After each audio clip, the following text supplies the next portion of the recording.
Hello friends, welcome to Indian GS. तो friends, weekly current affairs 2023 में आज हम लोग डिस्कस करने वाले हैं 15 जनवरी से लेके 21 जनवरी तक के जितने भी करंट अफेयर्स जमा हुए हैं उन सभी करंट अफेयर्स को आज इस वीडियो में डिस्कस करेंगे।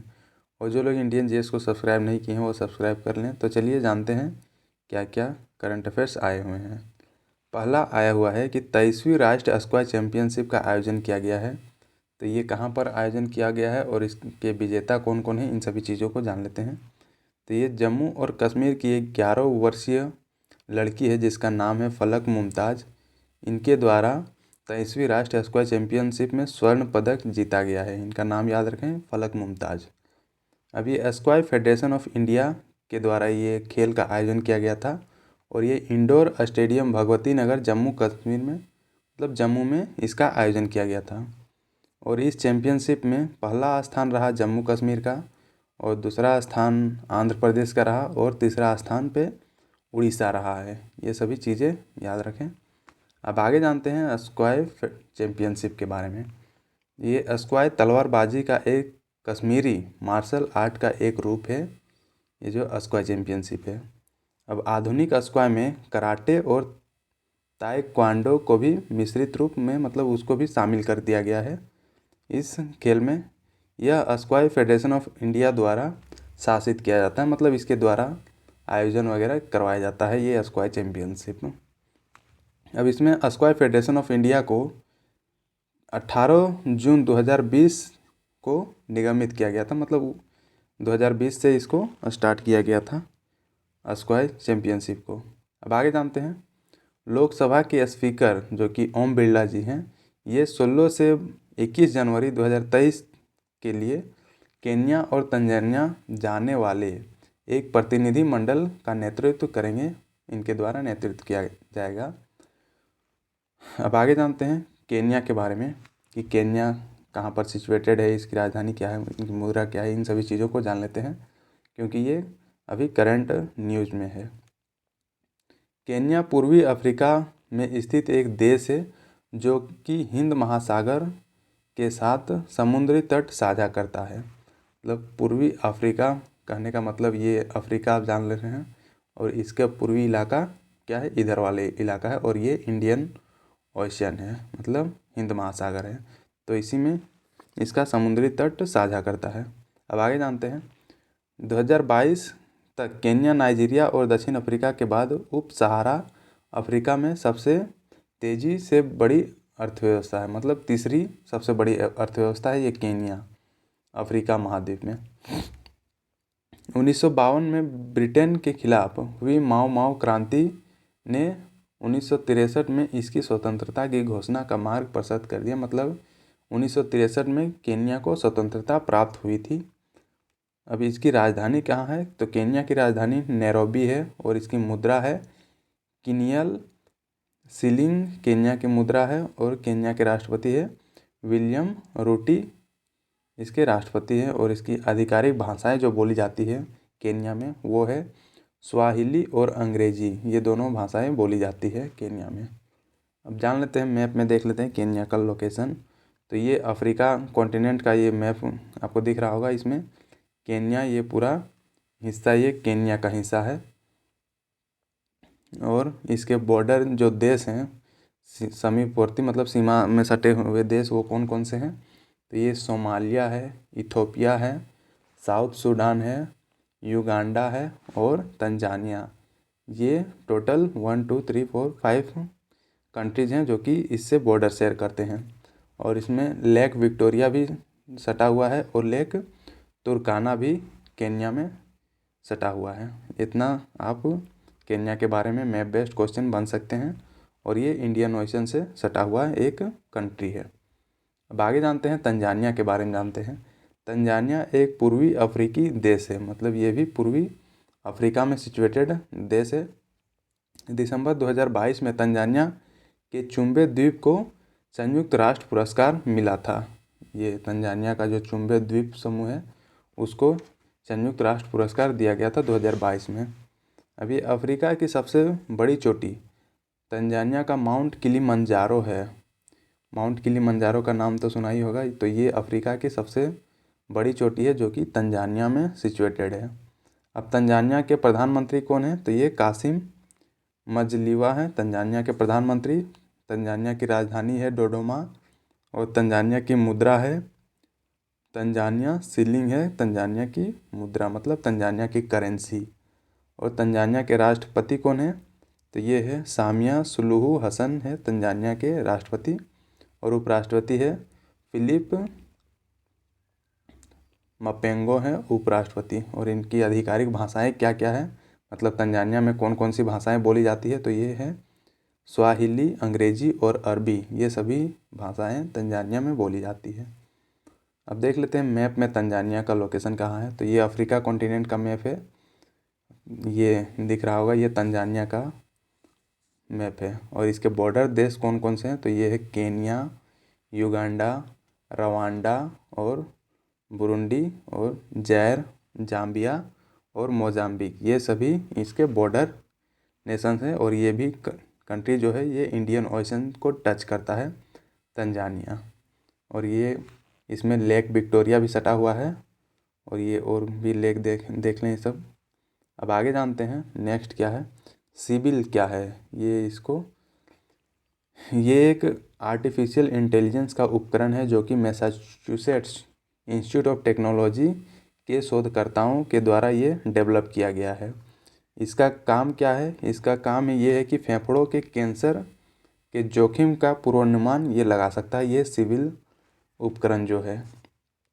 और इसमें जो इतने भी स्टडीज़ किए गए हैं इसको जर्नल ऑफ क्लिनिकल ऑन्कोलॉजी में प्रकाशित किया गया है, ये सिविल आर्टिफिशियल उपकरण को। अब आगे जानते हैं अमेरिकी गायिका और गीतकार जिसका नाम है लिसा मैरी प्रेस्ली का निधन हो गया है। ये कहाँ की रहने वाली है? ये अमेरिका की रहने वाली थी। बस इतना जान ले इनके बारे में, जो कि 12 जनवरी 2023 में इनके निधन हो गया है और ये अब नहीं रही। अब इनका संगीत का जो करियर है ये 2003 में इनकी पहली एल्बम टू हुम इट में कंसर्न के साथ ये शुरू की थी। इतना जान लो कि लिसा मैरी प्रेस्ली कहाँ की थी और ये कौन थी? तो ये गायिका और गीतकार थी और जो कि अमेरिका की थी। अब नेक्स्ट जानते हैं मकर संक्रांति। हमारे देश में मकर संक्रांति विभिन्न विभिन्न स्थानों में विभिन्न विभिन्न नामों से जाना जाता है, तो वो जान लेते हैं। और ये 15 जनवरी को मनाया जाता है मकर संक्रांति, मतलब इसी के आसपास में 14 जनवरी 15 जनवरी को मनाया जाता है।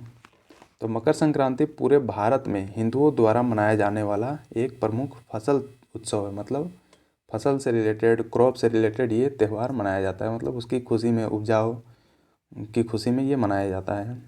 और इस दौरान लोग क्या करते हैं कि सूर्य देव की पूजा करते हैं मकर संक्रांति के दिन। अब इसे मध्य भारत में सुकरात कहा जाता है। असमियों द्वारा माघ बिहू कहा जाता है, मतलब असम इलाके में इसको माघ बिहू कहा जाता है। और पूर्वी उत्तर प्रदेश में खिचड़ी कहा जाता है। गुजरात और राजस्थान में उत्तरायण और तमिलनाडु में थाई पोंगल या फिर पोंगल कहा जाता है, मतलब ये डिफरेंट नामों से जाना जाता है हमारे देश में। अब 1889 से इस दिन गुजरात के अहमदाबाद में अंतर्राष्ट्रीय पतंग महोत्सव के रूप में मनाया जाता है, मतलब प्रत्येक साल मनाया जाता है 1889 से मकर संक्रांति के दिन। ये जान लें, काफ़ी इंपॉर्टेंट पॉइंट है कि अंतर्राष्ट्रीय पतंग महोत्सव कहाँ पर मनाया जाता है, तो ये गुजरात के अहमदाबाद में मनाया जाता है। और ये कब मनाया जाता है? 15 जनवरी और 14 जनवरी, मतलब यही मकर संक्रांति के दिन ही मनाया जाता है। अब आगे जानते हैं 7वें सशस्त्र बल भूतपूर्व सैनिक दिवस मनाया गया। तो ये कब मनाया गया? ये 14 जनवरी को मनाया गया है, जो कि रक्षा मंत्री राजनाथ सिंह के द्वारा देहरादून में सशस्त्र बल भूतपूर्व सैनिक दिवस समारोह की अध्यक्षता की गई और मनाई गई थी। और यह दिवस पहली बार 14 जनवरी 2016 को मनाया गया था, मतलब 2016 से ये लगातार मनाया जा रहा है और ये 14 जनवरी को मनाया जाता है। अब आगे जानते हैं गोल्डन पीकॉक CSR अवार्ड ये किनको दिया गया, इसके बारे में जान लेते हैं। तो ये मिला है प्रमुख इस्पात निर्माता जिंदल स्टील एंड पावर को 13 जनवरी 2023 को इस्पात के क्षेत्र में कॉरपोरेट सामाजिक उत्तरदायित्व गतिविधियों में उत्कृष्टता के लिए प्रतिष्ठित गोल्डन पीकॉक अवार्ड 2022 से सम्मानित किया गया। मतलब जिंदल स्टील एंड पावर को दिया गया है गोल्डन पीकॉक CSR अवार्ड। ये बस याद रखें, इतना ही SSC रेलवे वगैरह के एग्ज़ाम में पूछा जाता है। मतलब ऑप्शन बेस्ड रहता है कि गोल्डन पीकॉक अवार्ड 2022 किसको दिया गया है, और उसमें डिफरेंट 4 ऑप्शन दिए रहेंगे, जिसमें एक रहेगा करेक्ट ऑप्शन, उसमें चूज करना रहेगा।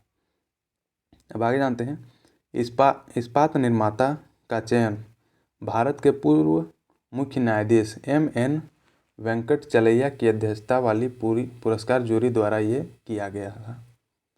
अब आगे जानते हैं, वंदे भारत ट्रेन का हरी झंडी, मतलब इसको हरी झंडी दिखाया गया, तो ये किसके द्वारा दिखाया गया है, इन सभी चीज़ों को जान लेते हैं। तो ये हमारे देश के प्रधानमंत्री नरेंद्र मोदी जी के द्वारा 15 जनवरी 2023 को सिकंदराबाद को विशाखापट्टनम से जोड़ने वाली वंदे भारत एक्सप्रेस का मतलब हरी झंडी दिखाया गया, मतलब उस दिन से स्टार्ट कर दिया गया है 15 जनवरी से।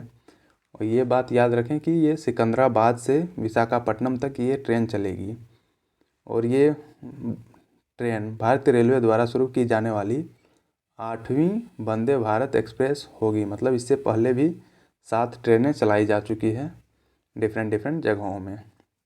इसमें खासियत क्या है कि इसमें सुरक्षा सुविधाओं से लैस ये ट्रेन है, और ये सुरक्षा प्रणाली का नाम क्या है, तो इसका नाम है कवच को शामिल किया गया है वंदे भारत में।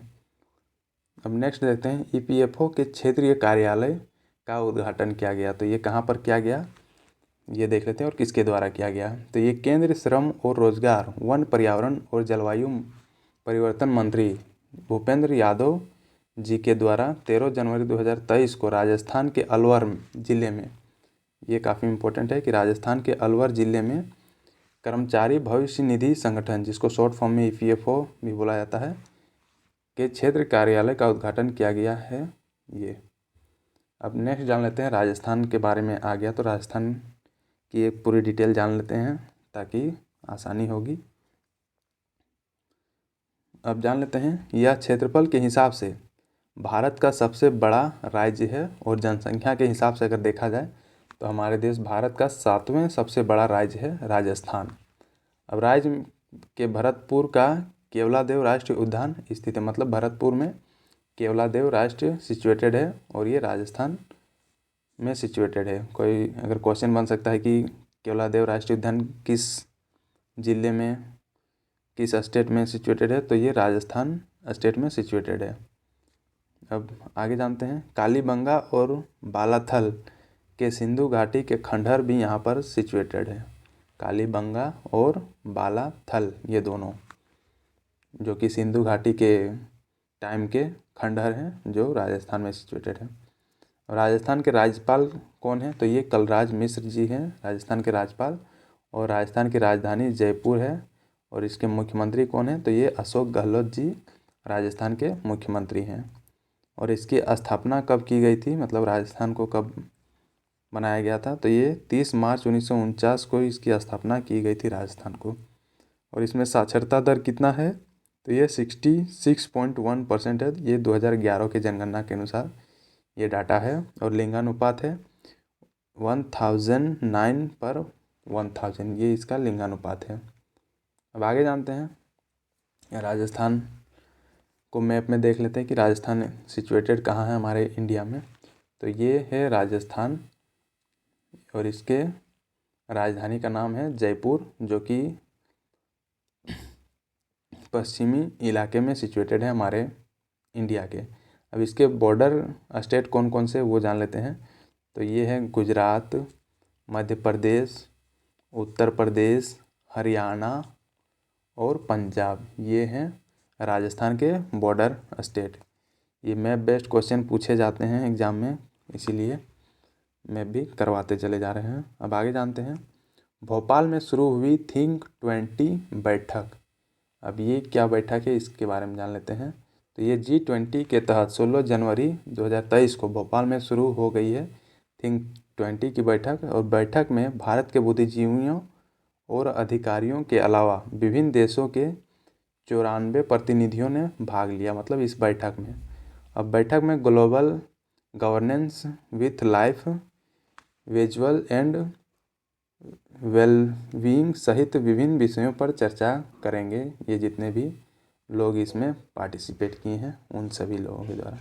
बस इतना याद रखें एग्ज़ाम के पर्सपेक्टिव से कि थिंक 20 की बैठक कहाँ पर हुई थी, तो ये भोपाल में हुई थी। अब आगे जानते हैं OECD का मुख्य अर्थशास्त्री नियुक्त किया गया है, तो ये किनको नियुक्त किया गया है, तो ये जान लेते हैं। यूके के क्लेयर लोम्बार्डेली को आर्थिक सहयोग और विकास संगठन OECD की नई मुख्य अर्थशास्त्री नियुक्त किया गया है।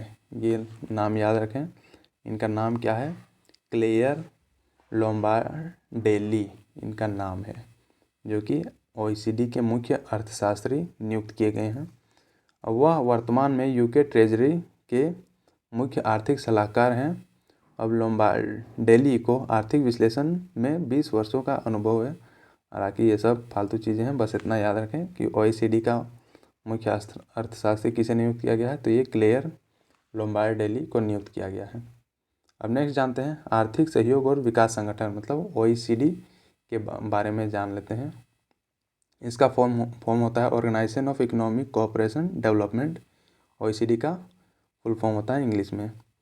अब आगे जानते हैं OECD 38 देशों का एक अंतर्राष्ट्रीय अंतर सरकारी आर्थिक संगठन में मतलब इंटर गवर्नमेंटल ऑर्गेनाइजेशन ये OECD है, जो कि 38 देशों से मिलकर ये बना हुआ है। और इसकी स्थापना 1961 में विश्व व्यापार और आर्थिक प्रगति को प्रोत्साहित करने के लिए की गई थी।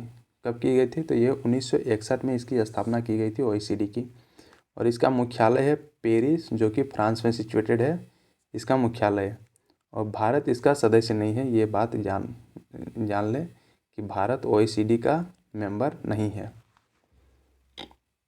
नेक्स्ट जानते हैं राष्ट्रीय स्टार्टअप दिवस कब मनाया गया, तो ये 16 जनवरी को राष्ट्रीय स्टार्टअप दिवस मनाया गया। अब इसके बारे में कुछ जान लेते हैं। देश में आगामी व्यवसायों को बढ़ावा देने और प्रोत्साहित करने पर ध्यान देने के साथ 16 जनवरी 2022 में राष्ट्रीय स्टार्टअप दिवस के रूप में अपनाया गया। मतलब ये 16 जनवरी को अपनाया गया था और 2022 में इसको अपनाया गया था। अब 15 जनवरी 2022 को प्रधानमंत्री मोदी ने इस दिवस को अपनाने की घोषणा की थी। अब इस दिवस को मनाने के लिए वाणिज्य मंत्रालय ने 10 से 16 जनवरी 2023 तक स्टार्टअप इंडिया इनोवेशन वीक का आयोजन भी किया है। इतना सारी चीज़ें जाने।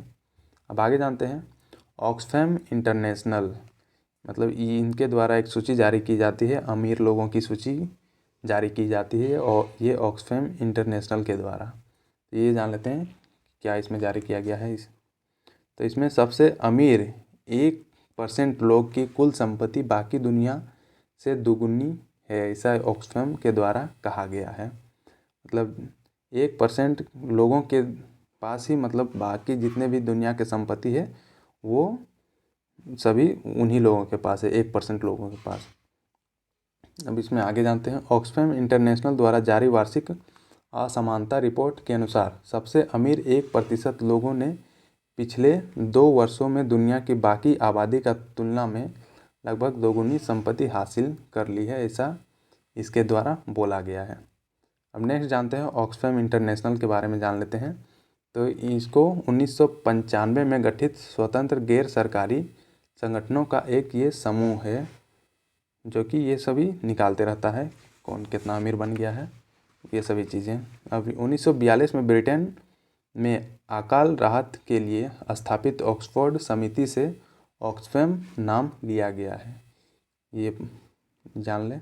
इसका उद्देश्य क्या है कि वैश्विक गरीबी और अन्याय को कम करने के लिए दक्षता को बढ़ाना और अधिक प्रभाव प्राप्त करना इसका मेन उद्देश्य है। अब इसका सचिवालय कहाँ पर है, तो ये नैरोबी केन्या में इसका सचिवालय सिचुएटेड है, मतलब हेडक्वार्टर वगैरह सिचुएटेड है। अब इसके द्वारा प्रकाशित रिपोर्ट कौन कौन से हैं, तो ये इन इक्वलिटी किल्स एक प्रकाशित किया जाता है और एक ग्लोबल इनइक्वलिटी क्राइसिस रिपोर्ट, ये दोनों इसके द्वारा प्रकाशित किया जाता है ऑक्सफैम इंटरनेशनल के द्वारा। अब नेक्स्ट जानते हैं क्रिटिक्स चॉइस अवार्ड 2023 ये किनको दिया गया है ये जान लेते हैं। तो ये पुरस्कार जो है 15 जनवरी 2023 को लॉस एंजलिस अमेरिका में आयोजित किए गए थे। मतलब ये अमेरिका में आयोजित किया गया है क्रिटिक्स चॉइस अवार्ड। अब इसमें एस राजमौली द्वारा निर्देशित जो RRR मूवी है ने 2 पुरस्कार जीते हैं इस मूवी ने। एक बेस्ट फॉरेन लैंग्वेज फिल्म और दूसरा बेस्ट सॉन्ग, जो कि नाटू नाटू जो सॉन्ग था उससे ये दोनों चीज़ों से उनको 2-2 पुरस्कार मिले हैं। मतलब एक बेस्ट फॉरेन लैंग्वेज फिल्म से मिला है और एक बेस्ट सॉन्ग के तहत इसको 2 अवार्ड मिले हैं, 2 पुरस्कार मिले हैं। और ये RRR मूवी किसके द्वारा डायरेक्टेड किया गया है? तो ये एस राजमौली के द्वारा डायरेक्टेड किया गया है, जो कि बाहुबली 1-2 भी इन्हीं के द्वारा बनाया गया था। अब इसमें इस अवार्ड सेरेमनी में बेस्ट पिक्चर का अवार्ड किसको मिला था? तो ये everything everywhere all at once, इसको बेस्ट पिक्चर का अवार्ड मिला है। और बेस्ट एक्टर का अवार्ड मिला है द वेल के लिए ब्रेंडन फ्रेजर को मिला है बेस्ट एक्टर का अवार्ड। ये सभी चीज़ें याद रखें। और बेस्ट एक्ट्रेस मतलब का अवार्ड किसको मिला है? तो ये टार के लिए केट ब्लैंचेट को मिला है। ये अभिनेत्री है जिनको बेस्ट एक्ट्रेस का अवार्ड मिला है। और बेस्ट डायरेक्टर का अवार्ड किसको मिला है? तो ये everything everywhere all at once के लिए डेनियल क्वान और डेनियल शॉर्ट को ये बेस्ट डायरेक्टर का अवार्ड मिला है। ये दोनों को मिला है, डेनियल क्वान और डेनियल शॉर्ट, ये दोनों को मिला है बेस्ट डायरेक्टर का अवार्ड। अब नेक्स्ट जानते हैं मोमा मतलब मिनिस्ट्री ऑफ माइनॉरिटी अफेयर्स के द्वारा क्या किया गया है कि इनके द्वारा बंद की गई है पढ़ो प्रदेश योजना को, जो कि अल्पसंख्यक मामलों के मंत्रालय ने पढ़ो प्रदेश योजना को लागू किया था और अब ये इनके द्वारा बंद कर दिया गया है। तो यह क्यों बंद किया गया है? क्योंकि अब वो वैसा उनको लग रहा है कि अब इनकी ज़रूरत नहीं है, इसीलिए बंद कर दिया गया है। अब यह योजना अल्पसंख्यक समुदायों से संबंधित छात्रों के लिए विदेश में अध्ययन करने के लिए शिक्षा ऋण पर ब्याज सब्सिडी प्रदान करती थी। मतलब ये जो योजना बनाई गई थी तो इसमें जो अल्पसंख्यक के समुदाय के जो स्टूडेंट थे जिनको हायर एजुकेशन के लिए विदेश जाना पड़ता था और उसमें जो वो लोग ऋण लेते थे उसमें तो और उसमें जो ब्याज लगता था उन ब्याजों में सब्सिडी प्रदान की जाती थी इस योजना के तहत। इसका उद्देश्य विदेश में मास्टर, एमफिल और पीएचडी स्तर पर उच्च शिक्षा के लिए अवसर प्रदान करना और उनकी रोजगार क्षमता को बढ़ाना था। इसका मेन उद्देश्य था और इसे केनरा बैंक के माध्यम से लागू किया जा रहा था। जो पढ़ो प्रदेश योजना है इसको केनरा बैंक के द्वारा लागू किया जा रहा था। अब आगे जानते हैं भारतीय मौसम विज्ञान विभाग, जिनको IMD बोला जाता है, मतलब इंडियन मेट्रोलॉजिकल डिपार्टमेंट बोला जाता है, का 148वां स्थापना दिवस मनाया गया। तो ये कब मनाया गया? ये मनाया गया 15 जनवरी 2023 को मनाया गया। और ये भारतीय मौसम विज्ञान विभाग का 148वां यह स्थापना दिवस है और ये दिल्ली में मनाया गया। IMD मौसम विज्ञान, भूकंप विज्ञान और संबंधित विषयों से संबंधित प्रमुख सरकारी एजेंसी है। मतलब इसके द्वारा ये सभी चीज़ों को चेक किया जाता है कि कहाँ भूकंप वगैरह आ रहा है, उसके लिए कितना मापा जाता है वगैरह वगैरह, ये सभी चीज़ें IMD के द्वारा किया जाता है। और मौसम का भी फोरकास्टिंग इसके द्वारा किया जाता है। अब IMD की स्थापना कब की गई थी? तो ये 1875 में इसको स्थापित किया गया था, इंडियन मेट्रोलॉजिकल डिपार्टमेंट को। और इसका मुख्यालय है नई दिल्ली में है इसका मुख्यालय। और IMD पृथ्वी विज्ञान मंत्रालय के तहत काम करता है, मतलब मिनिस्ट्री ऑफ अर्थ साइंसेस के थ्रू ये काम करता है। और IMD विश्व मौसम विज्ञान संगठन के 6 क्षेत्रीय केंद्रों में से एक है। इतना चीज़ें जान लें IMD के बारे में। अब आगे जानते हैं विश्व मौसम विज्ञान संगठन मतलब वर्ल्ड मेट्रोलॉजिकल ऑर्गेनाइजेशन के बारे में जान लेते हैं पैरेलली। अब WMO वायुमंडलीय विज्ञान, जलवायु विज्ञान, जल विज्ञान और भूभौतिकी पर अंतर्राष्ट्रीय सहयोग को बढ़ावा देने का कार्य करने वाली संयुक्त राष्ट्र की एक विशेष एजेंसी, मतलब यूनाइटेड नेशंस का ये एक एजेंसी के तौर पे काम करता है। और इसकी उत्पत्ति अंतर्राष्ट्रीय मौसम विज्ञान संगठन IMO से हुई है, जिसे 1873 वियना अंतर्राष्ट्रीय मौसम विज्ञान कांग्रेस के बाद स्थापित किया गया था इस WMO को। अब इसमें टोटल कितने सदस्य देश हैं, तो ये 192 टोटल सदस्य देश हैं इसमें वर्ल्ड मेट्रोलॉजिकल ऑर्गेनाइजेशन में। और भारत WMO का सदस्य है, मतलब हमारा इंडिया भी विश्व मौसम विज्ञान संगठन का सदस्य है। और इसका मुख्यालय कहाँ पर सिचुएटेड है, तो ये है जिनेवा स्विट्जरलैंड में इसका मुख्यालय स्थित है। अब आगे जानते हैं अगला क्या करंट अफेयर्स है। तो ये केंद्रीय मंत्री डॉक्टर जितेंद्र सिंह ने 15 जनवरी 2023 को बताया कि 2025 तक पूरे देश को डॉपलर मौसम रडार नेटवर्क से कवर कर लिया जाएगा। अब इसका उद्देश्य विभिन्न मौसम की घटनाओं का अधिक सटीक पूर्वानुमान लगाना है, मतलब कब बारिश होगी, कब कितना टेम्परेचर रहेगा, ये सभी चीज़ों को एकदम सटीक तरीके से अनुमान लगाया जा सकता है ये डॉपलर मौसम रडार के थ्रू। अब देश में डॉपलर रडार की संख्या 2013 में 15 से बढ़ाकर 2023 में 37 हो गई है, मतलब अब 37 टोटल डॉपलर रडार हैं हमारे देश में। भारत अगले 2 से 3 वर्षों में 25 और रडार स्थापित करेगा, जिसे यह संख्या 62 हो जाएगी।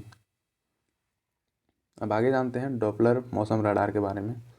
तो ये डॉपलर मौसम रडार एक प्रकार का रडार है जिसका उपयोग वर्षा का पता लगाने, उसकी गति की गणना करने और उसके प्रकार, बारिश, बर्फ़, ओलावृष्टि आदि का अनुमान लगाने के लिए इसका यूज किया जाता है, ये डॉपलर मौसम रडार का।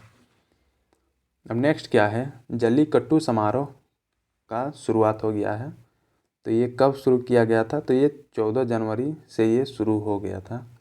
अब इसको जान लेते हैं कि ये कहाँ पर आयोजित किया जाता था, मतलब किया जाता है। तो ये तमिलनाडु में 14 जनवरी 2023 से जल्लीकट्टू समारोह शुरू हो गया है, ये 14 जनवरी से। अब जल्लीकट्टू तमिलनाडु राज्य में प्रचलित सांडों को वश में करने वाला एक लोकप्रिय खेल है, मतलब जो सांड रहते हैं उनको अपने वश में पर्सन, मतलब लोगों के द्वारा वो किया जाता है, और जो उसमें सांड को अपने वश में कर लेता है उसे कुछ प्राइज वगैरह दिया जाता है, जिसमें क्या उसके सींग वगैरह जो होते हैं उसको पकड़ वगैरह करके उसको अपने वश में करना। अब इसे इरू थुजुवुथल या मंजू विरट्टू के नाम से भी जाना जाता है। ये काफ़ी डिफरेंट नेम है, इसको जान ले, क्योंकि जल्लीकट्टू तो आसान है, इसको जान सकते हैं, लेकिन इस नामों को थोड़ा जानना कठिन होगा, क्योंकि और ये भी इसी से संबंधित है। अब यह मंटू पोंगल के दिन पोंगल समारोह का एक भाग के रूप में इसको मनाया जाता है, जल्लीकट्टू को।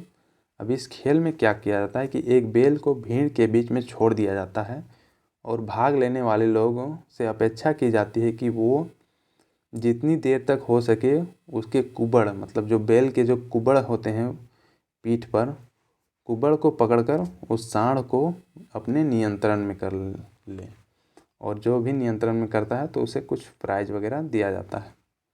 अब आगे जानते हैं माघ बिहू और भोगली बिहू त्यौहार भी मनाए गए। तो ये कब मनाए गए, तो ये 16 जनवरी को असम में मनाया गया माघ बिहू और भोगली बिहू त्यौहार। ये असम में ही बिहू का आयोजन किया जाता है, मतलब मनाया जाता है, ये जान लें, क्योंकि इससे काफ़ी क्वेश्चन बार बार पूछे जाते हैं कि बिहू त्यौहार कहाँ पर मनाया जाता है, किस स्टेट में मनाया जाता है। तो ये मनाया जाता है असम स्टेट में। अब माघ बिहू किसानों का त्यौहार है, मतलब ये फार्मर लोगों का त्यौहार है, और यह जनवरी के मध्य में माघ के महीने में मनाया जाता है, इसीलिए इसका नाम माघ बिहू पड़ा है। और वार्षिक फसल के बाद इसे सामुदायिक दावतों के साथ मनाया जाता है, और इस त्यौहार का मुख्य आकर्षण क्या है, भोजन है। 15 जनवरी को पड़ने वाली भोगली बिहू से पहले की रात और उरुका कहा जाता है। मतलब पहले की रात को क्या बोला जाता है? उरुका कहा जाता है, जिसका अर्थ दावतों की रात होता है। अब इस दिन सूर्य देव की पूजा की जाती है, जो माघ बिहू या फिर जिसे भोगली बिहू कहा जाता है। अब नेक्स्ट जान लेते हैं तिरुवल्लुर दिवस, ये कब मनाया जाता है और किसके उपलक्ष्य में मनाया जाता है, किसको याद करने के उपलक्ष्य में मनाया जाता है।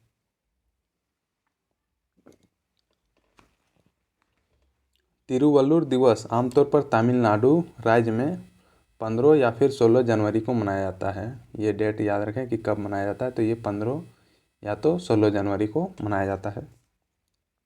यह अवसर कवि तिरुवल्लुवर का सम्मान करता है और पोंगल समारोह का एक हिस्सा है, जो कि तिरुवल्लुवर दिवस जो है। अब तिरुवल्लुवर एक प्रसिद्ध दार्शनिक और कवि थे, जो 4वीं शताब्दी में मतलब इनके द्वारा काफ़ी पोयम वगैरह ये सब कहानी स्टोरी वगैरह लिखा गया था। उन्हें नैतिकता, राजनीतिक और आर्थिक मामलों और प्रेम पर दोहे के संग्रह तिरुकुल्लुर के लिए जाना जाता है। ये तिरुवल्लुवर को, इतना चीज़ें तिरुवल्लुवर दिवस से रिलेटेड है। इन चीज़ों को देख लें एक बार वीडियो को पॉज करके। अब आगे जानते हैं कि और क्या क्या करंट अफेयर्स आए हुए हैं। तो ये गूगल डूडल ने मनाई के.डी. जाधव की 97वीं जयंती, ये मनाया गया गूगल के द्वारा। अब प्रधानमंत्री नरेंद्र मोदी ने की चिकित्सा आपूर्ति के लिए आरोग्य मैत्री की घोषणा। ये आरोग्य मैत्री किससे रिलेटेड है? तो ये चिकित्सा से रिलेटेड ये है। अब नेक्स्ट क्या है? अयोध्या और जनकपुर के बीच भारत गौरव ट्रेन चलाएगा भारतीय रेलवे। तो ये कहाँ से कहाँ तक चलाएगा? ये अयोध्या से लेकर जनकपुर तक चलाएगा भारत गौरव ट्रेन। नेक्स्ट क्या है? केंद्रीय मंत्री डॉक्टर राजेंद्र सिंह ने किया जियो स्पेशियल हैकाथॉन का शुभारंभ। ये किनके द्वारा किया गया? तो ये डॉक्टर राजेंद्र सिंह के द्वारा ये आयोजन किया गया है, शुभारंभ किया गया है। भारत ने की क्यूबा को पेंटावेलेंट टीके दान करने की घोषणा। तो ये सभी चीज़ें हैं करंट अफेयर से रिलेटेड। अब आगे जानते हैं क्यूबा देश का नाम आ गया है, तो इसके बारे में कुछ और जानकारियाँ जान लेते हैं।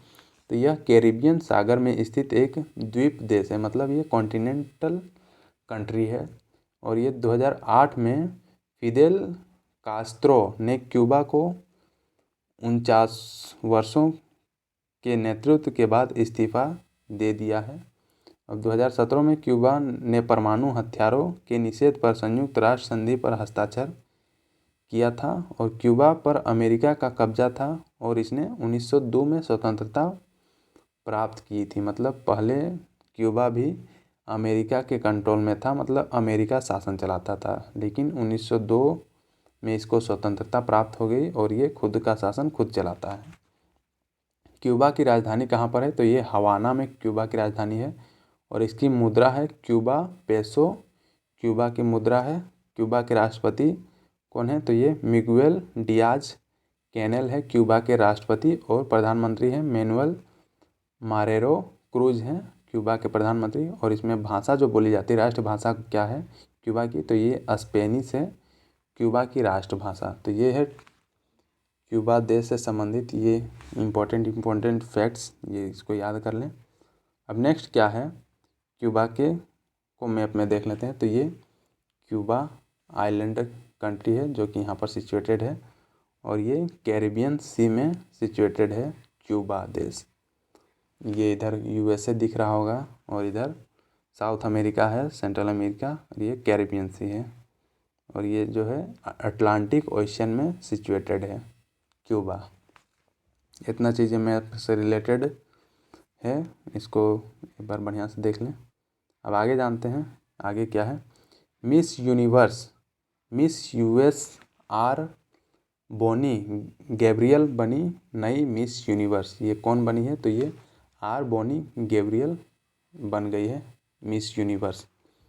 आर बोनी गैब्रियल को 15 जनवरी 2023 को 71वें वार्षिक मिस यूनिवर्स पेटेंट का विजेता नामित किया गया और ये मिस वेनेजुएला अमांडा दुदामेल दूसरे स्थान पर रही है। मतलब दूसरे स्थान पर कौन है? तो ये अमांडा दुदामेल जी है जो कि मिस वेनेजुएला है। और उसके बाद मिस डोमिनिकन रिपब्लिक एंड्रीना मार्टिनेज रही है। ये काफ़ी नेम वगैरह अजीब ही रहते हैं इन लोगों के।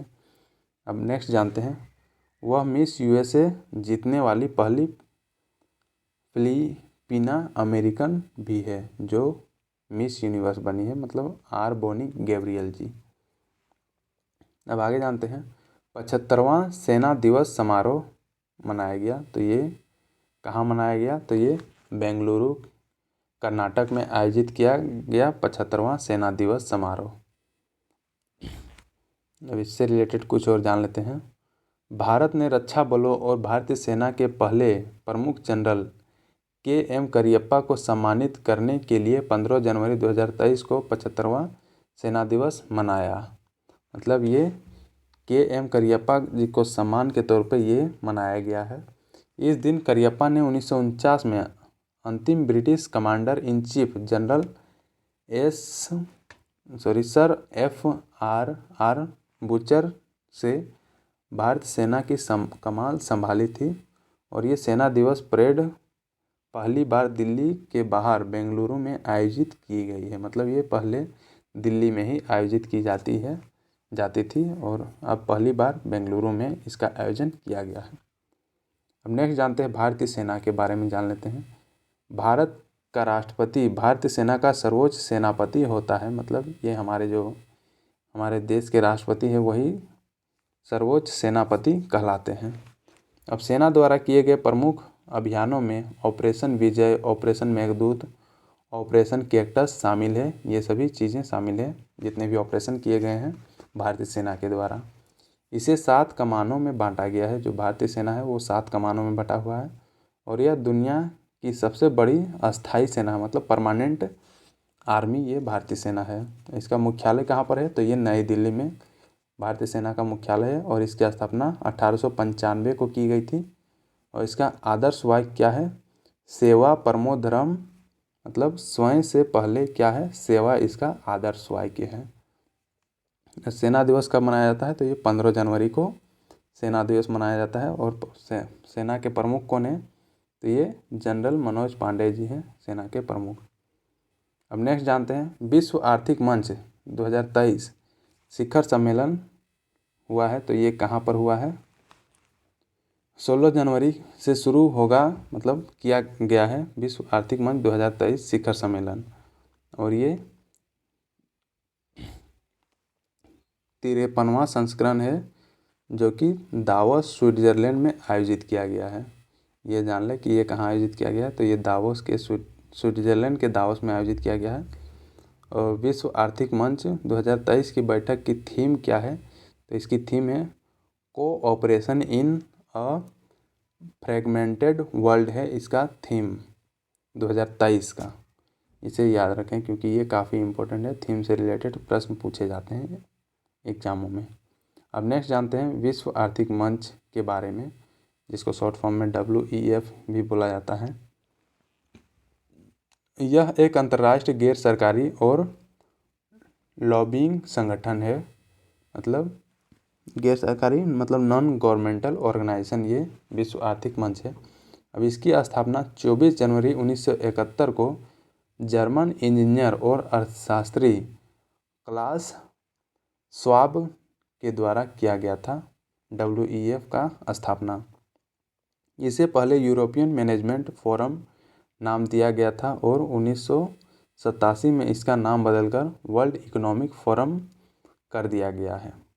दावोस घोषणा पर 1988 में ग्रीस और तुर्की द्वारा हस्ताक्षर किए गए थे। अब इसके अध्यक्ष कौन हैं? तो ये बोगरे ब्रेंडे हैं। वर्ल्ड इकोनॉमिक फोरम के अध्यक्ष, और इसका मुख्यालय कहाँ पर सिचुएटेड है, तो ये कॉलोनी स्विट्जरलैंड में इसका मुख्यालय सिचुएटेड है। और इसके संस्थापक कौन है, तो ये क्लास श्वाब जी इसके संस्थापक हैं, WEF के संस्थापक। इतना चीज़ें याद रखें। अब आगे जानते हैं नेक्स्ट क्या है करंट अफेयर में, तो ये दृष्टि का अधिकार, ये किसके द्वारा शुरू किया गया है, इसको जान लेते हैं। ये 14 जनवरी 2023 को दृष्टि का अधिकार सुनिश्चित करने के उद्देश्य से अंधेपन को नियंत्रित करने की नीति लागू करने वाला राजस्थान पहला राज्य बन गया है। मतलब ये राजस्थान फर्स्ट राज्य है जो कि ये लागू किया है इस चीज़ को। अब इस नीति के तहत दृष्टिहीनता की दर को कम करने के लिए राज्य में व्यापक अभियान चलाया जाएगा। अब दृष्टिहीनता की व्यापकता दर जो 2020 में 1.1% थी को नीति के माध्यम से 0.3% तक लाया जाएगा, और इसके लिए इसे लाया गया है दृष्टि का अधिकार। और ये किसके द्वारा लाया गया, तो ये राजस्थान के द्वारा ये लाया गया है, बस इतना याद रखें। अब नेक्स्ट जान लेते हैं फिल्म तुलसीदास जूनियर। अब इससे रिलेटेड क्या है करंट अफेयर में, इसके बारे में जान लेते हैं। तो SCO फिल्म महोत्सव 2023 में दिखाई जाएगी। ये जो तुलसीदास जूनियर है इस फिल्म को दिखाया जाएगा। शंघाई कोऑपरेशन जो ऑर्गेनाइजेशन है इसमें दिखाया जाएगा। अब जनवरी 2023 में शंघाई सहयोग संगठन फिल्म समारोह में राष्ट्रीय पुरस्कार विजेता फिल्म तुलसीदास जूनियर को प्रदर्शित किया जाएगा। शंघाई सहयोग संगठन फिल्म महोत्सव का आयोजन SCO परिषद के द्वारा किया जा रहा है। और 68वें राष्ट्रीय फिल्म पुरस्कार 2022 में मृदुल तुलसीदास द्वारा निर्देशित तुलसीदास जूनियर ने हिंदी में सर्वश्रेष्ठ फीचर फिल्म के लिए राष्ट्रीय फिल्म पुरस्कार इनको दिया गया था। 68वें राष्ट्रीय फिल्म पुरस्कार 2022 में इनको पुरस्कार दिया गया था, और इसी फिल्म को अब शंघाई कोऑपरेशन ऑर्गेनाइजेशन में दिखाया जाएगा। अब नेक्स्ट जानते हैं नेक्स्ट क्या है, हैदराबाद का आसफ जाही वंश, इसके बारे में जान लेते हैं कि ये कौन से लोग हैं, मतलब क्या हैं। तो ये निजाम उल मुल्क, जिसे आसफ जाह फर्स्ट भी कहा जाता था, के द्वारा स्थापित किया गया था। मतलब इस वंश को स्थापित किया गया था, और जो मुग़ल सम्राटों के अधीन डेक्कन के वायसराय थे। और 1763 में निजाम ने अपनी राजधानी को हैदराबाद स्थानांतरित कर दिया था। और 1798 में आसफ जाह सेकेंड को मजबूरी में एक समझौता करना पड़ा, जिसमें हैदराबाद को ब्रिटिश संरक्षण के तहत आ गया था। अब वह इस तरह समझौते पर हस्ताक्षर करने वाले पहले भारतीय राजकुमार थे, और ये कौन थे, आसफ जाह सेकेंड थे। वे 1857 के भारतीय विद्रोह के दौरान अंग्रेज़ों के प्रति वफादार रहे। मतलब वो इंडिया के तरफ से वो विद्रोह नहीं किए थे, वो अंग्रेज़ों के तरफ से, मतलब अंग्रेज़ों के तरफ से वो काम कर रहे थे। 1857 का जब विद्रोह हुआ था, जिसमें इसको हमारे देश का पहला विद्रोह माना जाता है ब्रिटिश के खिलाफ। हालांकि ये सफल नहीं हुआ, क्योंकि इसमें काफ़ी लोग पार्टिसिपेट नहीं कर पाए थे, पूरे देश के लोग नहीं पार्टिसिपेट कर पाए थे। अगर पूरे देश के लोग पार्टिसिपेट करते तो शायद हमारा देश 1857 को ही, उसके बाद ही आज़ाद हो जाता। 1947 तक नहीं उतना दिन लगता आज़ाद होने में। तो खैर जो भी हो, इतिहास है। अब आगे जानते हैं मार्ग पोर्टल को लॉन्च किया गया। तो ये किसके द्वारा लॉन्च किया गया, तो ये पीयूष गोयल के द्वारा लॉन्च किया गया है। और ये स्टार्टअप मेंटरशिप के लिए इसको लॉन्च किया गया है। अब आगे जानते हैं वियाकॉम 18 को 951 करोड़ रुपए में WIPL के मीडिया अधिकार मिल गया है। मतलब महिला इंडियन प्रीमियर लीग का मीडिया अधिकार, अब मतलब इसके द्वारा प्रसारित किए जाएंगे जो वुमेन इंडियन प्रीमियर लीग का जो खेला होगा, वो वियाकॉम 18 को दे दिया गया है। और ये 951 करोड़ रुपये में ये अपना अधिकार प्राप्त कर लिया है। अब आगे जानते हैं स्पेनिश सुपर कप, इसके बारे में जान लेते हैं। तो ये बार्सिलोना ने रियल मैड्रिड को 3-1 से हराकर अपना 14वां स्पेनिश सुपर कप जीत लिया है। तो मतलब ये किसके द्वारा जीता गया है, ये बार्सिलोना के द्वारा जीता गया है। और ये किसको हरा कर जीता है, तो ये रियल मैड्रिड को हरा कर जीता है ये बार्सिलोना। सुपर स्पेनिश कप, यह प्रतियोगिता रियाद सऊदी अरब में आयोजित की गई थी। बार्सिलोना ने 2018 के बाद पहली बार कुल मिलाकर 14वीं बार सुपर कप जीता है। मतलब ये पर्सन ने 14वीं बार ये कप जीता है इनके द्वारा। रियल मैड्रिड ने अब तक 12 बार सुपर कप जीते हैं। और Spanish super cup Spanish football में एक सुपर कप टूर्नामेंट है। यह प्रतियोगिता 1982 से खेली जा रही है। ये सभी चीज़ें हैं स्पेनिश सुपर कप से रिलेटेड इम्पोर्टेंट फैक्ट्स। अब नेक्स्ट जानते हैं भारत का पहला संविधान साक्षर जिला ये कौन बना है, तो ये केरल का कोल्लम जिला बन गया है भारत का पहला संविधान साक्षर जिला। मतलब इसमें हमारे देश के जो संविधान है, मतलब कॉन्स्टिट्यूशन ऑफ इंडिया का, इसमें इस ज़िले में लोगों को जा के मतलब इसके बारे में साक्षर किया गया है संविधान के बारे में। अब यह उपलब्धि 7 महीने के लंबे संवैधानिक साक्षरता अभियान का परिणाम है। मतलब 7 महीनों से ये काम चल रहा था लोगों को साक्षर करना हमारे संविधान के प्रति, क्योंकि बहुत सारे ऐसे लोग हैं जो हमारे देश में रह रहे हैं और उनको हमारे देश के संविधान के बारे में कुछ पता ही नहीं है। उनके अधिकार, उनके कर्तव्य, ये सभी चीज़ों को उनको पता ही नहीं है। लेकिन ये केरल का जो कोल्लम ज़िला है वो पहला ज़िला बन गया है जो कि अपने लोगों को, वहाँ के उस ज़िले के लोगों को संविधान के प्रति जागरूकता फैलाई गई है। अब इसे देश के कानूनों और नागरिकों के अधिकारों के बारे में जागरूकता पैदा करने के लिए कोल्लम प्रशासन और केरल के स्थानीय प्रशासन संस्थान द्वारा संयुक्त रूप से लॉन्च किया गया था इस अभियान को। अब इस अभियान के तहत जिले के 7 लाख से अधिक परिवारों को संविधान के मूल सिद्धांतों पर शिक्षित किया जा रहा है। मतलब जो मूल सिद्धांत हैं हमारे संविधान के, उन सभी चीज़ों से शिक्षित किया जा रहा है, अवगत किया जा रहा है, ताकि वे लोग भी अच्छे तरीके से जान पाए हमारे संविधान में क्या क्या मेंशन किया गया है, उनके अधिकार क्या क्या हैं, उन सभी चीज़ों को। अब आगे जानते हैं G20 स्वास्थ्य कार्य समूह की बैठक कहाँ की गई, तो ये केरल में की गई है। अब इसके बारे में जान लेते हैं। भारत की G20 अध्यक्षता के तहत पहली स्वास्थ्य कार्य समूह की बैठक 18 से 20 जनवरी 2023 को केरल के तिरुवनंतपुरम में आयोजित की गई है। और ये G20 की अध्यक्षता में भारत के लिए स्वास्थ्य के 3 नियम प्राथमिकताएं हैं, जो कि प्राथमिकता 1 में क्या कहा गया है, स्वास्थ्य आपात स्थिति की रोकथाम, तैयारी और प्रतिक्रिया, ये प्राथमिकता 1 है। और प्राथमिकता 2 में क्या है, फार्मास्यूटिकल क्षेत्र में सहयोग को मजबूत करना। और प्राथमिकता 3 में क्या बोला गया है कि डिजिटल स्वास्थ्य नवाचार और समाधान, ये सभी चीज़ें बोली गई है इस बैठक में। अब नेक्स्ट जानते हैं अब्दुल रहमान मक्की वैश्विक आतंकवादी, मतलब इसको घोषित कर दिया गया है। और ये किया गया है संयुक्त राष्ट्र सुरक्षा परिषद, मतलब यूनाइटेड नेशन सिक्योरिटी काउंसिल के द्वारा ये घोषित किया गया है आतंकवादी। मतलब अब ये घोषित हो चुका है, तो इसको कभी भी कहीं भी मारा जा सकता है। ये कहीं भी छुपा हो वो जल्दी ही टपकने वाला है इस दुनिया से। हालांकि चीन काफ़ी बार इसमें अड़चने लगा चुका है कि बार बार किसी को भी अगर आतंकवादी पाकिस्तान से अगर हो, उसे अगर घोषित करना हो, तो चीन बार बार ये अड़चने लगा देता है, अपने वोट नहीं देता है कि, और वो बोल देता है कि फिर से जांच किया जाए, फिर से जांच किया जाए। लेकिन इस बार क्या हुआ, इस बार अपना वोट दे दिया है और ये अब्दुल रहमान मक्की को वैश्विक आतंकवादी घोषित कर दिया जा चुका है। अब नेक्स्ट जानते हैं संयुक्त राष्ट्र सुरक्षा परिषद के बारे में जान लेते हैं कि ये इसको स्थापित कब किया गया था, तो ये 1945 में इसको स्थापित किया गया था। और ये संयुक्त राष्ट्र के 5 प्रमुख हिस्सों में से एक है। मतलब यूनाइटेड नेशंस के 5 प्रमुख हिस्से हैं, जिनमें से एक क्या है, यूनाइटेड नेशन सिक्योरिटी काउंसिल है एक उन 5 में से।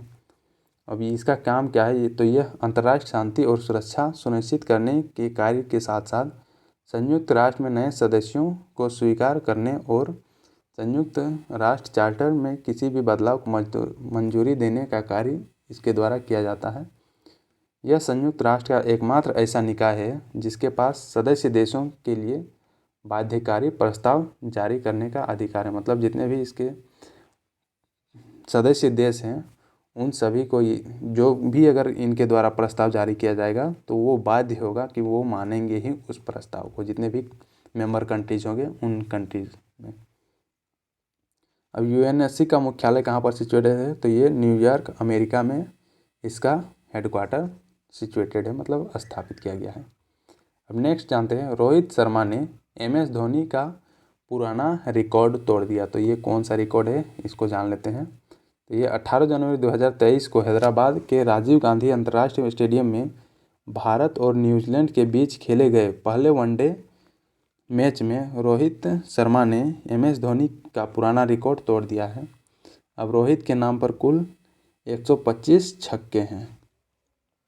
अब नेक्स्ट जानते हैं, किसान विकास पत्र की ब्याज दर में बढ़ोतरी की गई है।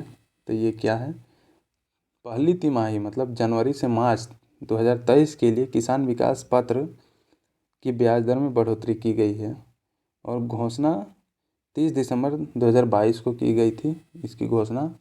अब नई ब्याज दर क्या है, 7.2% है और पिछला ब्याज दर था 7% था, तो ये 0.2% बढ़ाया गया है ब्याज दर में। अब जान लेते हैं किसान विकास पत्र एक्चुअली है क्या और इसमें क्या किया जाता है। तो ये किसान विकास पत्र एक बचत प्रमाण पत्र योजना है जिसे पहली बार 1988 में इंडिया पोस्ट द्वारा इसको लॉन्च किया गया था। और किसान विकास पत्र में निवेश की राशि 120 दिनों में दोगुनी हो जाएगी, मतलब ऐसा कहा गया है और होती होगी। इसे राष्ट्रीय लघु बचत कोष का एक हिस्सा माना जाता है। अब केवीपी प्रमाण पत्र 1,000 रुपये, 5,000 रुपये, 10,000 रुपये और 50,000 रुपये के मूल्य वर्ग में उपलब्ध है। अब निवेश किए जाने वाली न्यूनतम राशि क्या है, तो ये 1,000 रुपया है, इससे कम इसमें निवेश नहीं किया जा सकता और केवीपी की खरीद पर कोई ऊपरी सीमा नहीं है। ये सभी चीज़ें हैं किसान विकास पत्र से रिलेटेड जो इम्पोर्टेंट है, इम्पोर्टेंट नहीं भी हैं, पढ़ने एक जनरल नॉलेज के लिए इसे बता दिया गया है। अब आगे जानते हैं, ICC men's player of the month ये किनको दिया गया है इसके बारे में जान लेते हैं। तो ये इसकी दिसंबर 2022 के लिए अंतर्राष्ट्रीय क्रिकेट परिषद ने प्लेयर ऑफ द मंथ पुरस्कारों के विजेताओं को घोषित कर चुका है। तो ये पाकिस्तान में आयोजित आईसीसी विश्व टेस्ट चैंपियनशिप श्रृंखला में शानदार प्रदर्शन करने के बाद इंग्लैंड के हैरी ब्रूक ने ICC men's player of the month पुरस्कार जीत लिया है। तो ये किनके द्वारा जीता गया, तो ये हैरी ब्रूक के द्वारा जीता गया है और ये कहाँ के प्लेयर हैं, तो ये इंग्लैंड के प्लेयर हैं। इतना ही पॉइंट याद रखें कि इंग्लैंड के हैरी ब्रूक ने ICC men's player of the month का अवार्ड जीत चुका है। अब नेक्स्ट जानते हैं, नानेरा को मिला गोल्डन कैलाश पुरस्कार। अब ये कौन है, क्या है, इसके बारे में जान लेते हैं। मतलब ये एक फ़िल्म है जो कि राजस्थानी फिल्म है और ये इनका नाम है नानेरा को अजंता एलोरा फिल्म फेस्टिवल में, ये कौन सा फेस्टिवल है, अजंता एलोरा फिल्म फेस्टिवल में सर्वश्रेष्ठ फिल्म का गोल्डन कैलाश पुरस्कार इनको मिला है नानेरा फिल्म को। अब फिल्म का निर्देशन दीपंकर प्रकाश ने किया था। इस फिल्म का निर्देशन मतलब डायरेक्टर हैं दीपंकर प्रकाश। इसे सर्वश्रेष्ठ निर्देशक, सर्वश्रेष्ठ पटकथा, सर्वश्रेष्ठ संपादक का पुरस्कार भी मिला है। मतलब ये सारे पुरस्कार इस फिल्म को मिला है। अब फेस्टिवल का 8वां संस्करण 11 से 15 जनवरी 2023 के बीच औरंगाबाद में आयोजित हुआ। पुरस्कार में एक ट्रॉफी और 1 लाख रुपए की नकद पुरस्कार शामिल किया गया था। मतलब इस फिल्म को एक ट्रॉफी मिली है और 1 लाख रुपये का नगद राशि मिला है नानेरा फिल्म को, जो कि ये है राजस्थान की फिल्म है, इसे जान लें। अब नेक्स्ट जानते हैं, साउंड पॉड बॉय गूगल पे। अब ये क्या है, तो ये गूगल ने भारत में यूपीआई भुगतानों के लिए साउंड पॉड बॉय गूगल पे का परीक्षण किया है। तो ये किसके द्वारा किया गया है? तो ये गूगल के द्वारा किया गया है और ये इंडिया में किया गया है। जो यूपीआई भुगतान होता है उस इससे रिलेटेड है। अब नेक्स्ट जानते हैं, एनडीआरएफ ने 18वां स्थापना दिवस मनाया। तो ये कब मनाया है? तो ये 19 जनवरी को ये मनाया गया है 18वां स्थापना दिवस। एनडीआरएफ का फुल फॉर्म क्या है? तो ये नेशनल डिजास्टर रिस्पांस फोर्स इसका फुल फॉर्म है, जिसको हिंदी में हम लोग बोलते हैं राष्ट्रीय आपदा प्रतिक्रिया बल। मतलब जितने भी आपदा आते हैं उसमें इन लोगों के द्वारा, मतलब इसके जितने भी इसमें ट्रूप्स होते हैं उनके द्वारा लोगों को बचाया जाता है, बचाव का अभियान चलाया जाता है एनडीआरएफ के द्वारा। अब जानते हैं, इसका गठन आपदा प्रबंधन अधिनियम 2005 के तहत वर्ष 2006 में इसका गठन किया गया था एनडीआरएफ का। अब यह देश के आपदा प्रबंधन और आपदा जोखिम न्यूनीकरण मतलब उसको कम करने के लिए सामुदायिक जागरूकता में महत्वपूर्ण भूमिका निभाता है। और एनडीआरएफ में वर्तमान 12 बटालियन है। टोटल कितना बटालियन है? वर्तमान में 12, और ये बटालियन 16 विभिन्न स्थानों पर सिचुएटेड हैं, स्थित हैं। अब नेक्स्ट जानते हैं, Gaja Capital Business Book Prize 2022 की घोषणा की गई है। तो ये किसको मिला है? तो ये पत्रकार लेखक हरीश दामोदरन को ये पुरस्कार दिया गया है, जो 2022 का पुरस्कार है। और इन्हें यह पुरस्कार इनकी किताब breakthrough the rise of India's largest private dairy company के लिए इनको दिया गया है। बस इतना चीज़ें याद रखें कि किसके लिए दिया गया है और किनको दिया है ये पुरस्कार। नेक्स्ट जानते हैं, Gaja Capital Business Book Prize के बारे में जान लेते हैं। तो यह 2019 में गाजा कैपिटल द्वारा स्थापित किया गया था ये पुरस्कार को, प्राइज को। अब पुरस्कार उन लेखकों और उनके कार्यों को सम्मानित करता है जो उद्यमिता मतलब इंटरप्रेन्योरशिप की भावना का जश्न मनाते हैं। अब पिछले विजेता कौन कौन हैं? तो ये गिरीश कुबेर और विक्रांत पांडे को 2019 में the Tata how a family built A business and a nation के लिए इनको मिला था। और 2020 में मिहिर दलाल को big billion startup the untold Flipkart story के लिए मिला था। और 2021 में इंडियन आइकन एक कल्ट कॉल्ड रॉयल एनफील्ड के लिए पुरस्कार दिया गया और ये अमृत राज को मिला था। तो ये सभी चीज़ें याद रखें। अब नेक्स्ट जानते हैं, नौसेना के विंडोज़ IL-38SD पहली बार और आखिरी बार आरडे फ्लाई पास्ट में शामिल होगा। मतलब ये फर्स्ट टाइम और लास्ट टाइम इसको शामिल किया जाएगा। IN-301 भारतीय नौसेना का पहला IL-38SD विमान है। मतलब ये विमान है, बस इतना याद रखें कि IL-38SD क्या है। ये एक नौसेना का विमान है। अब इस विमान को 1977 में भारतीय नौसेना में शामिल किया गया था। नेक्स्ट जानते हैं भारतीय नौसेना के बारे में। तो यह एक ब्लू वाटर नेवी है जो फारस की खाड़ी क्षेत्र हॉर्न ऑफ अफ्रीका से लेकर मलक्का जलडमरूमध्य तक संचालित होती है। मतलब जितने भी इंडियन ओशन हमारे तटीय इलाके हैं और उससे रिलेटेड उधर के क्षेत्रों को इनके द्वारा संचालित किया जाता है, मतलब देखरेख किया जाता है। अब भारत के राष्ट्रपति भारतीय नौसेना के सर्वोच्च कमांडर होते हैं। नौसेना का कमांडर नौसेनाध्यक्ष होता है जो 4 स्टार एडमिरल होता है। मतलब ये जो होता है वो 4 स्टार वाले एडमिरल होते हैं। अब नौसेना का आदर्श वाक्य क्या है? तो ये है साम नो वरुण। मतलब का अर्थ क्या है? जल के देवता वरुण हमारी रक्षा कर रहे हैं। ये साम नो वरुण का अर्थ है और यही इसका आदर्श वाक्य है। भारतीय नौसेना दिवस कब मनाया जाता है? तो ये 4 दिसंबर को भारतीय नौसेना दिवस मनाया जाता है। अब आगे जानते हैं, ग्लोबल फायर पावर इंडेक्स 2023 ये जारी किया गया है। तो ये भारत रैंकिंग में 4वें स्थान पर है इस ग्लोबल फायर पावर इंडेक्स में। ये याद रखें कि हमारा देश कितने नंबर पे है? तो ये 4थे नंबर पे है। अब global fire power index planet पर सभी देशों के सैन्य बलों की रेटिंग है। मतलब जितने भी देश हैं पूरे वर्ल्ड में और उनके द्वारा जो सैन्य बल मतलब फोर्सेस का जो वो सब रखते हैं, उन्हीं सब का ये रेटिंग है। अब सूचकांक में अमेरिका शीर्ष पर है, मतलब अमेरिका के पास ज़्यादा ताकतवर फोर्स हैं, मतलब बल हैं। और रूस दूसरे स्थान पर है, चीन तीसरे स्थान पर है और भारत चौथे स्थान पर है। मतलब इन देशों के बाद हमारा भारत चौथे स्थान पर है, अमेरिका, रूस, चीन के बाद।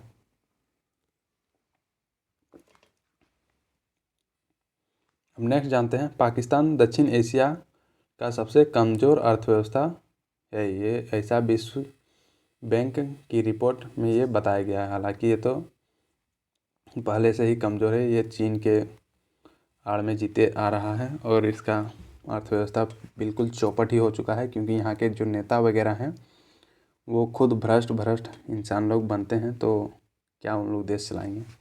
अब आगे जानते हैं विश्व बैंक के बारे में, वर्ल्ड बैंक के बारे में जान लेते हैं।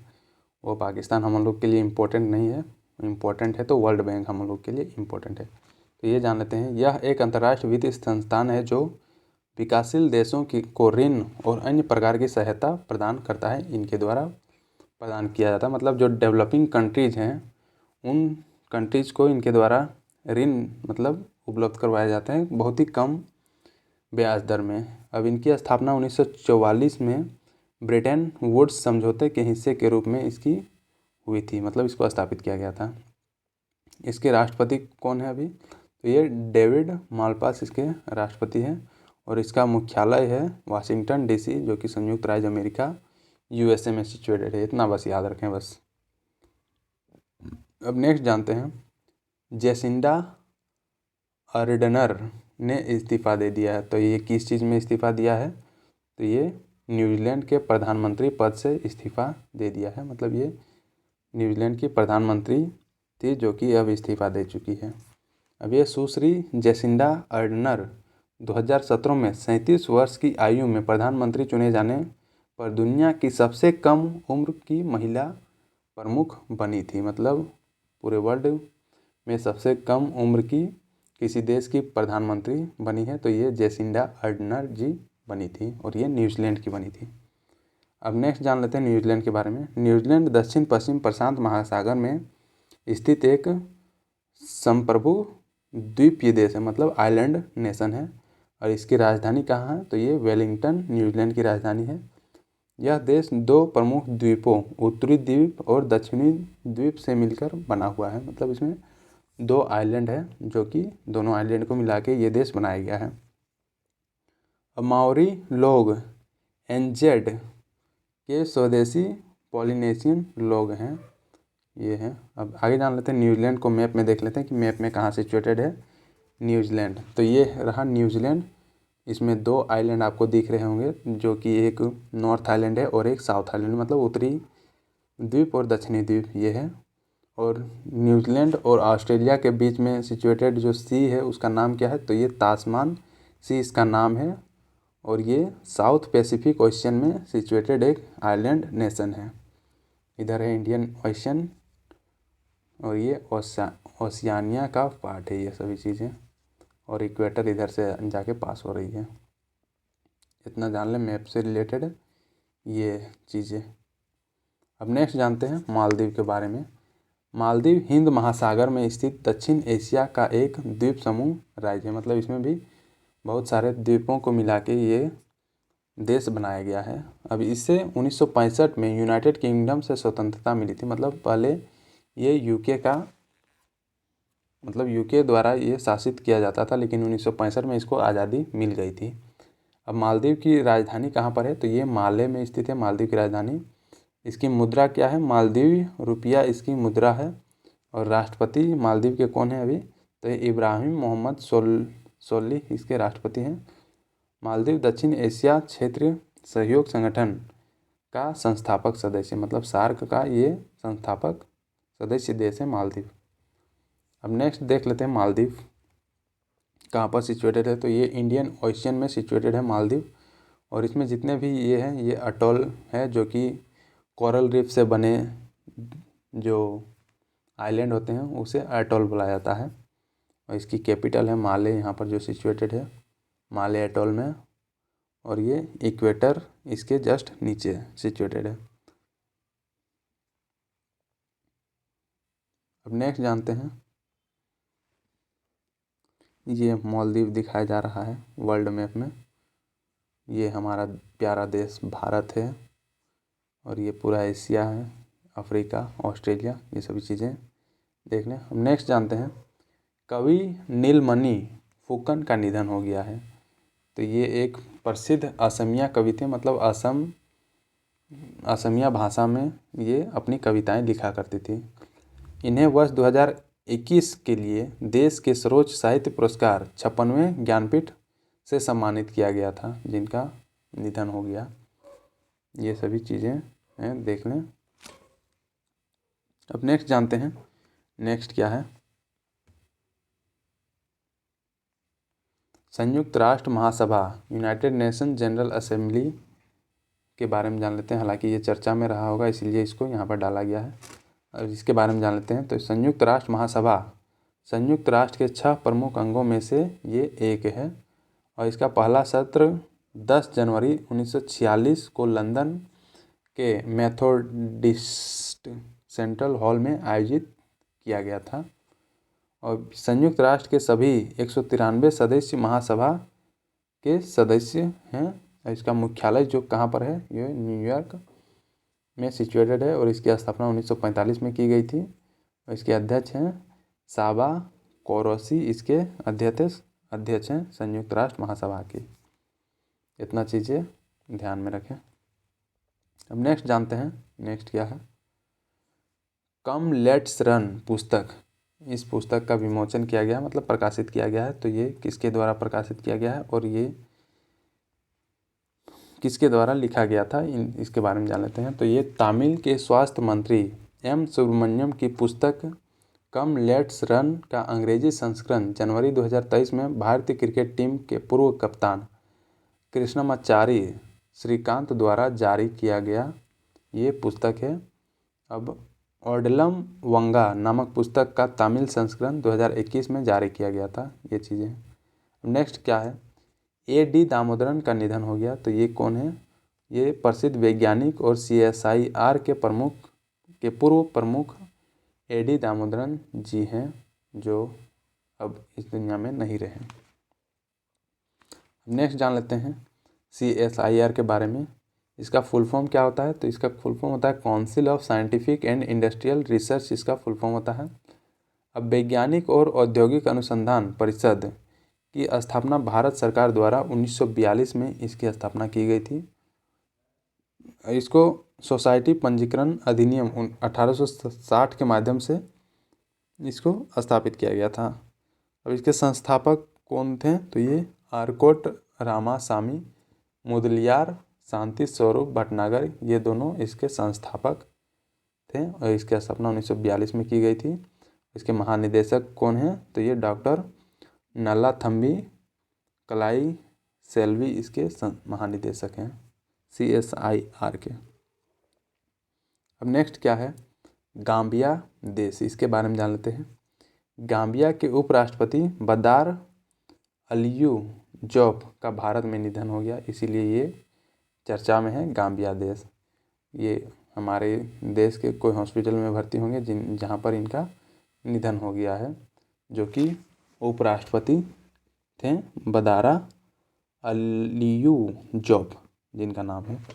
अब देख लेते हैं, गाम्बिया एक पश्चिम अफ्रीकी देश है और कियांग वेस्ट नेशनल पार्क और बाओ बोलांग वेटलैंड रिजर्व गाम्बिया में सिचुएटेड है। ये सभी चीज़ें हैं गाम्बिया में। अब 1765 में गाम्बिया की स्थापना करके गाम्बिया को ब्रिटिश साम्राज्य का हिस्सा बना दिया गया था और इसे 18 फरवरी 1965 को यूनाइटेड किंगडम से अपनी स्वतंत्रता मिली थी गाम्बिया को। मतलब ये भी पहले 1965 से पहले UK के द्वारा शासन चलाया जा रहा था, लेकिन 18 फरवरी 1965 को इनको आज़ादी स्वतंत्रता प्राप्त हुई। अब गाम्बिया की राजधानी कहाँ पर है, तो ये बंजुल गाम्बिया की राजधानी है। इसके राष्ट्रपति कौन है, तो ये एडामा बैरो इसके राष्ट्रपति है और इसकी मुद्रा क्या है, गाम्बियन दलासी गाम्बिया की करेंसी है। और टोटल जनसंख्या इसकी कितनी है, तो ये 26.4 लाख इसकी जनसंख्या है गाम्बिया की। इतना चीज़ें गाम्बिया से रिलेटेड याद रखें। अब नेक्स्ट जानते हैं, गाम्बिया को मैप में देखते हैं तो ये अफ्रीका कॉन्टिनेंट है, इसमें ये गाम्बिया आपको दिख रहा होगा, ये गाम्बिया, और ये गाम्बिया रिवर ही इसके में बहती है गाम्बिया, और जो कि जाके अटलांटिक ओशन में जाके ये चली जाती है। अब नेक्स्ट जानते हैं, ये अफ्रीका कॉन्टिनेंट में यहाँ पर छोटा सा देश दिख रहा होगा पश्चिम इलाके में, तो ये गाम्बिया है। नेक्स्ट करंट अफेयर क्या है, डिप्टी NSA मतलब नेशनल सिक्योरिटी एडवाइज़र की नियुक्ति की गई है। तो ये कौन बने हैं, तो ये BSF के पूर्व DG पंकज कुमार सिंह जी को बनाया गया है डिप्टी नेशनल सिक्योरिटी एडवाइज़र। अब वह राजस्थान कैडर के 1988 बैच के IPS अधिकारी रह चुके हैं पंकज कुमार सिंह जी। अब संन्यास से रिलेटेड अब देख रहे हैं कौन संन्यास ले चुके हैं, तो ये क्रिकेटर हाशिम अमला ने की क्रिकेट के सभी प्रारूपों से संन्यास की घोषणा इनके द्वारा की जा चुकी है। हाशिम अमला दक्षिण अफ्रीका के अब तक के दूसरे सबसे अधिक टेस्ट रन स्कोर करने वाले खिलाड़ी हैं, मतलब ये दक्षिण अफ्रीका के खिलाड़ी हैं जो कि संन्यास की घोषणा कर चुके हैं। बस इतना चीज़ें याद रखें कि हाशिम अमला किस देश के खिलाड़ी हैं, तो ये दक्षिण अफ्रीका के खिलाड़ी हैं, और ये कौन सा खेल खेलते थे, तो ये क्रिकेट खेलते थे। अब जान लेते हैं श्रीलंका के बारे में। श्रीलंका जिसे पहले सीलोन के नाम से जाना जाता था और दक्षिण एशिया का यह एक द्वीपीय देश है, मतलब ये भी आइलैंड कंट्री है। मन्नार की खाड़ी और पाक जलडमरू मध्य इसे भारतीय उपमहाद्वीप से अलग करता है। इसने 1948 में ब्रिटिश औपनिवेशिक शासन से स्वतंत्रता प्राप्त की थी, मतलब ये भी पहले ब्रिटिश लोगों के शासन के अंतर्गत था। इसकी राजधानी कहाँ पर है, तो ये श्रीलंका की राजधानी कोलंबो है, मतलब कार्यकारी और न्यायिक राजधानी कोलंबो है, और प्रशासनिक राजधानी जयवर्धनपुरा कोट्टे इसकी प्रशासनिक राजधानी है। और इसके राष्ट्रपति कौन है, रानिल विक्रमसिंघे जी इसके राष्ट्रपति है। प्रधानमंत्री है दिनेश गुणवर्धने इसके प्रधानमंत्री हैं। अब नेक्स्ट क्या है, श्रीलंका को देख लीजिए मैप में, ये है श्रीलंका का मैप, और ये हमारा प्यारा देश भारत इधर दिख रहा होगा, और यही है मन्नार की खाड़ी, और ये पाक स्टेट जो कि कनेक्ट करता है, हालांकि ये दिख रहा होगा, और ये जाफना पेनिनसुला यहाँ पर दिख रहा होगा, और ये कोलंबो है। तो ये सारी चीज़ें मैप में देख लें। अब आगे जानते हैं नेक्स्ट क्या है, पंडवी वागीर, तो ये क्या चीज़ है इसके बारे में जान लेते हैं। तो ये भारतीय नौसेना को कलवरी श्रेणी की पंडवी वागीर को कमीशन करेगी, मतलब ये इंडियन नेवी अब पंडवी वागीर को अपने साथ मतलब रखेगी, मतलब उसको यूज में लाएगी। अब नेक्स्ट जानते हैं, पंडुबी को प्रोजेक्ट 75 के तहत बनाया गया है, मतलब पंडुबी वगीर है, इसको किसके तहत बनाया गया, तो प्रोजेक्ट 75 के तहत इसको बनाया गया है, और इसे MS नेवल ग्रुप फ्रांस के सहयोग में Mazagon dock ship builders limited Mumbai के द्वारा भारत में बनाया गया है, ये पंडुबी वगीर जो है। नेक्स्ट क्या है, 8वां भारत अंतर्राष्ट्रीय किसान महोत्सव का आयोजन किया गया, तो ये कहाँ पर किया गया, तो ये भोपाल में किया गया है। और 8वें IISF का आयोजन पृथ्वी विज्ञान मंत्रालय, विज्ञान और प्रौद्योगिकी मंत्रालय और विज्ञान भारती द्वारा संयुक्त रूप से इसका आयोजन किया गया था। और इसकी थीम क्या है, मूविंग टुवार्ड्स अमृत काल with science technology and innovation इसकी थीम है, इस साल की 2023 की जो थीम है। अब इसका आयोजन 2015 से प्रतिवर्ष किया जा रहा है, मतलब कब से किया जा रहा है, 2015 से इसका आयोजन किया जा रहा है। अब नेक्स्ट जानते हैं, भारत प्रवाह इंडिया एनालॉग इट्स सोर्स को लॉन्च किया गया है, तो ये नौवहन मंत्रालय ने इसको लॉन्च किया है, और इसका उद्देश्य क्या है, साहित्य संवाद और संचार के माध्यम से आम आदमी के दैनिक जीवन में नदियों, बंदरगाहों और नौवहन के महत्व को उजागर करना इसका उद्देश्य है। अब नेक्स्ट क्या है, डेविड क्रॉस्बी जी का निधन हो गया है। तो ये कौन है, तो ये अमेरिका के रॉक लेजेंड हैं जिनका निधन हो गया है। और ये 1960 और 1970 के दशक में सबसे प्रभावशाली रॉक गायकों में से एक थे, डेविड क्रॉस्बी, जिनका निधन हो गया। अब नेक्स्ट जानते हैं भार ऑपरेटिंग सिस्टम, इसके बारे में जान लेते हैं। तो ये भारत का एक स्वदेशी मोबाइल ऑपरेटिंग सिस्टम है जिसको विकसित किया गया है हमारे देश में। जिस तरह एंड्रॉयड ऑपरेटिंग सिस्टम होता है, लिनक्स ऑपरेटिंग सिस्टम होता है, ये उसी के जैसा ही इसको बनाया गया है, जो कि भार ऑपरेटिंग सिस्टम है, जो कि अगर मोबाइल जितने भी आएंगे हो सकता है उन सभी फ़ोनों में इस ऑपरेटिंग सिस्टम को डाला जाएगा। फ़िलहाल एंड्रॉयड ऑपरेटिंग सिस्टम चल रहा है फ़ोनों में, तो हो सकता है सरकार कुछ ही दिनों में इसको लॉन्च करने के लिए सोच रही होगी, जो कि करेगी, और इसीलिए इसको बनाया गया है हमारे देश में। अब इसे IIT मद्रास इनक्यूबेटेड फ्रॉम जैंडक ऑपरेशंस प्राइवेट लिमिटेड के द्वारा इसको विकसित किया गया। ये जान ले, जैंडक ऑपरेशंस प्राइवेट लिमिटेड मतलब जैंडकॉप्स के द्वारा इसको विकसित किया गया, मतलब बनाया गया है।